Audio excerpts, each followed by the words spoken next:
On est l'école roller. On pue, On pollue. on est raciste, On écrase tout ce qui bouge. et on flingue tout ce qui bouge. On aime ça. On avait une question. Quand même. Est-ce qu'on existe? Parce que c'est un peu exagéré quand même. Bah, malheureusement, oui, vous existez, je vous le confirme. C'est pas la majorité du genre, comme dirait l'autre, mais c'est quelque chose qui existe dans ce qu'on appelle l'Amérique profonde. Des gens dont la passion est de consommer, de polluer, Voilà, il y a aussi dans ce roman, à un moment donné, quelque chose qu'on appelle le jour de la consommation, qui consiste juste à consommer le plus d'électricité possible pendant une journée. Et c'est même pas un truc que moi j'ai inventé, c'est vraiment quelque chose qui existe là-bas. Tu veux une bière? Oui. Allez. C'est pas de refus, comme on dit.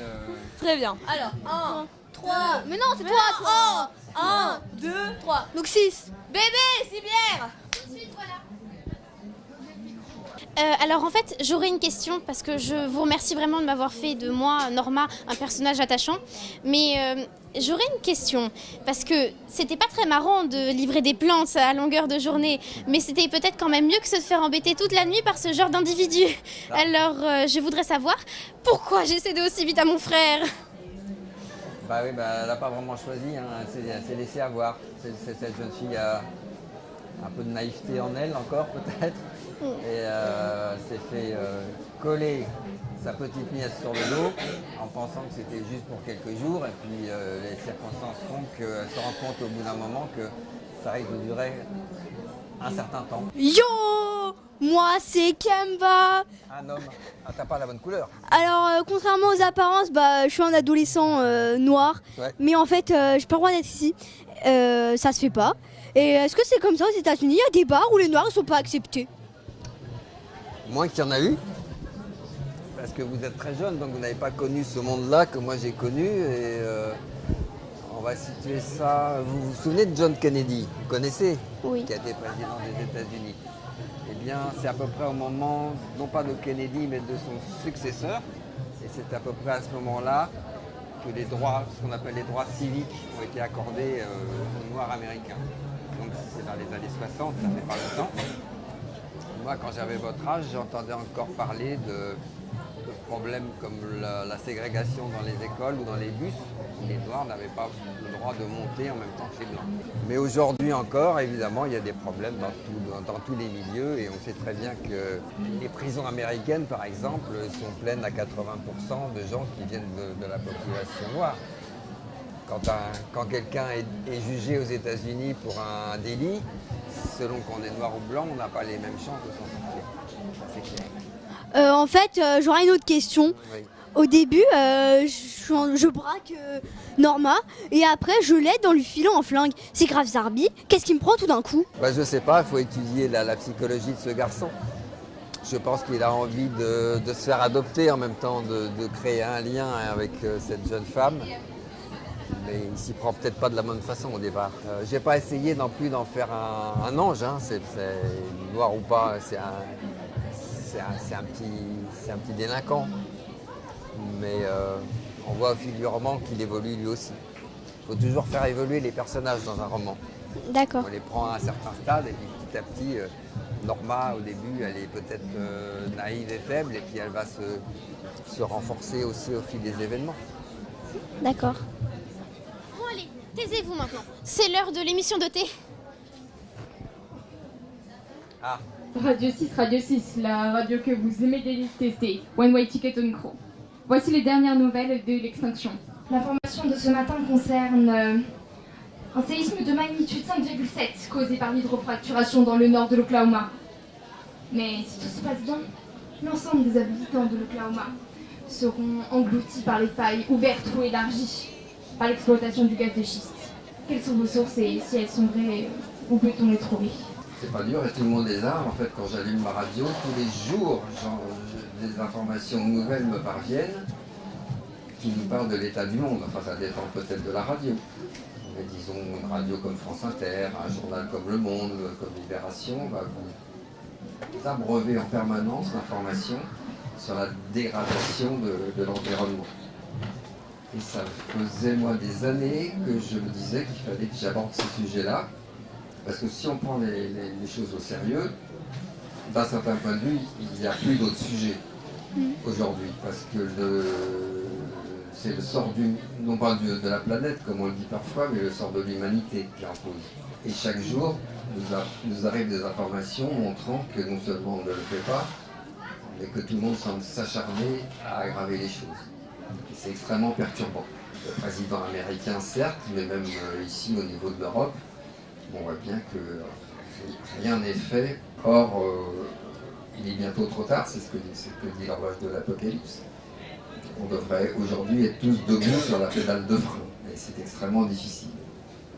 Et on a le sentiment que le choix qui est fait globalement par nos contemporains, c'est de vider les placards tant qu'il y a encore quelque chose dedans, plutôt que d'essayer d'économiser ce qui s'y trouve pour permettre aux générations qui nous suivent, c'est-à-dire à la vôtre et à celle de vos enfants, de vivre dans des conditions acceptables. Alors voilà, c'est un livre qui pose des problèmes. Hein. Quand on écrit pour la jeunesse, la plupart des éditeurs préfèrent publier des livres optimistes, des livres feel good, selon l'expression à la mode. Mais moi, je ne sais pas ce que je veux faire. Donc j'ai été extrêmement touché que vous ayez choisi mon livre, parce que je sais que c'est un livre qui ne passe pas bien auprès de tout le monde. J'ai eu des réactions, j'en ai eu un certain nombre, on les voit sur Internet, des gens qui disent « mais nous, on n'a pas envie d'entendre parler de ça ». Donc bravo à vous et merci. Oh, Mrs. Clarkson! Bonjour Norma, mon petit déjeuner s'il vous plaît. Tout de suite. Oh non, pas lui, pas ôté. C'est le fils de Satan, ne l'écoutez pas. Et monsieur l'auteur, pourquoi suis-je toujours aussi borné? Parce que tu es américaine, madame. Alors, ils ne sont pas tous comme ça, il ne faut pas caricaturer, on me l'a reproché ça aussi de caricaturer. Mais je sais bien qu'il n'y a pas une seule Amérique. Il y a l'Amérique de New York, il y a l'Amérique de la Silicon Valley, de la Californie. C'est une Amérique évoluée, intellectuelle, brillante, d'où émergent les technologies nouvelles, d'où émergent en permanence de nouvelles cultures. Là, on parle de l'Amérique de Trump, et elle n'est pas secondaire puisque cet homme-là a été élu.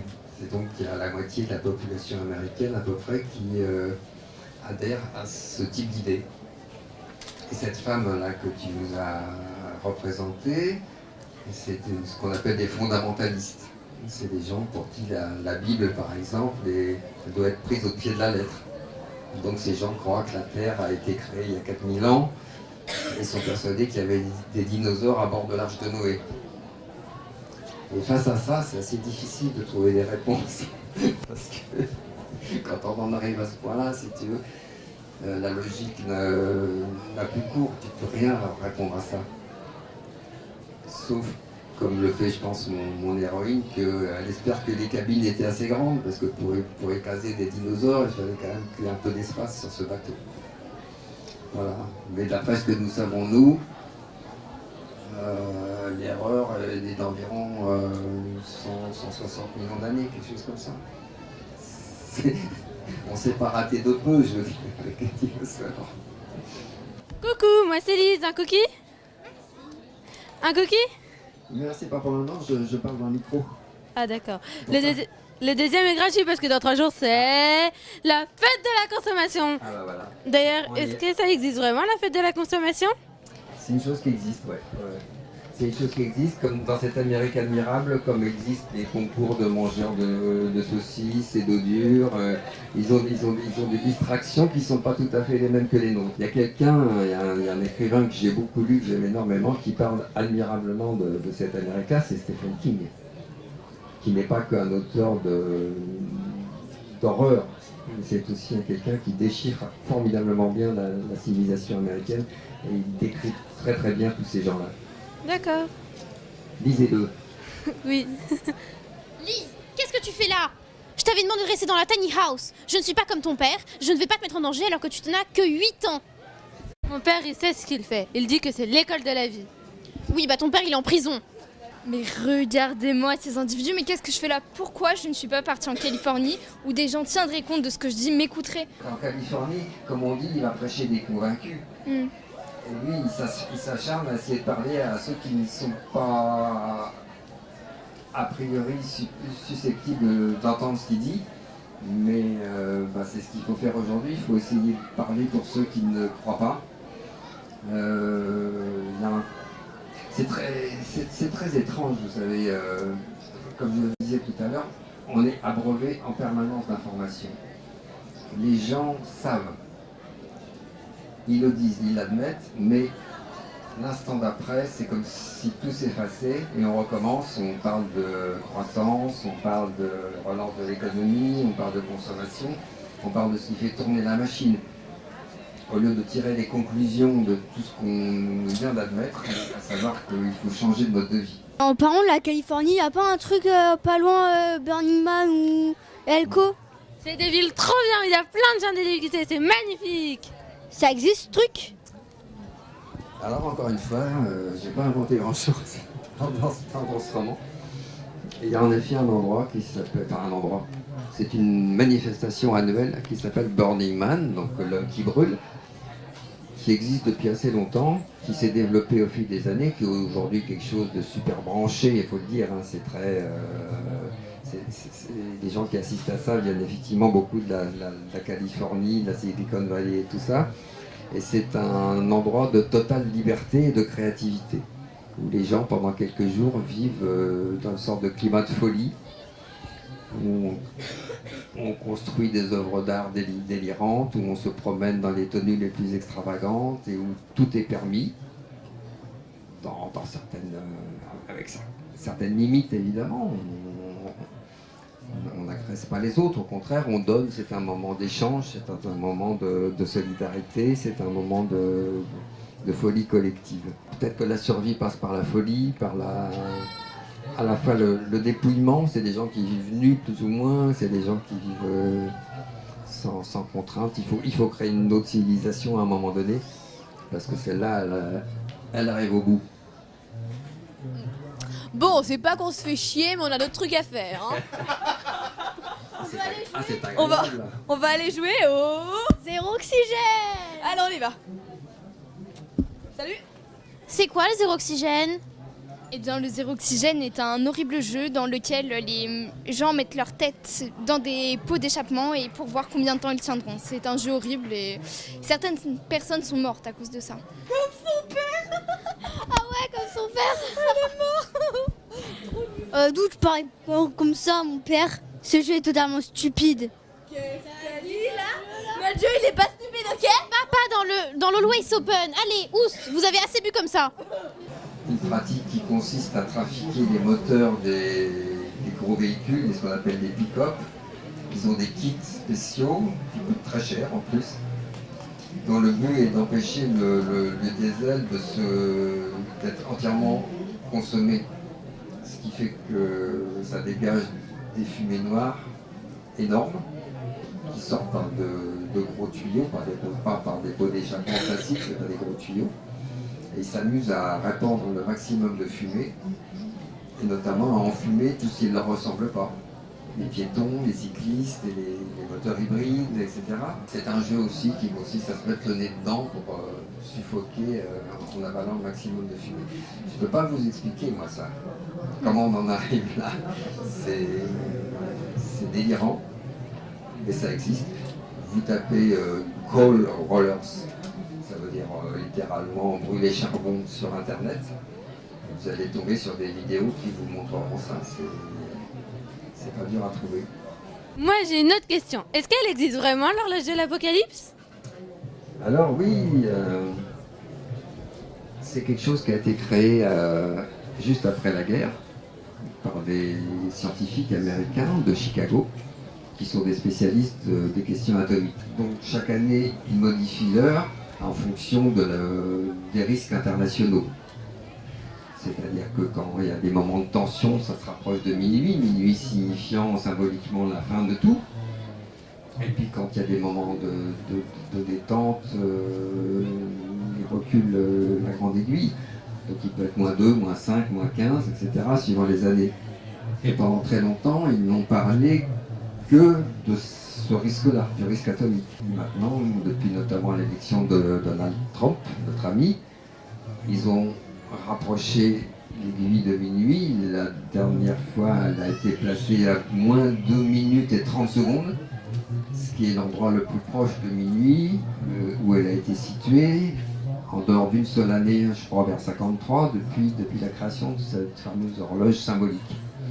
Ça dit à quel point ces gens s'inquiètent eux aussi de ce qui est en train de se passer. D'accord, merci. Allez, tout le monde dehors. Maintenant, c'est la fin de mon service, donc j'ai pas envie de rester là plus longtemps. Non, toi, tu restes là, Lise. Merci beaucoup et...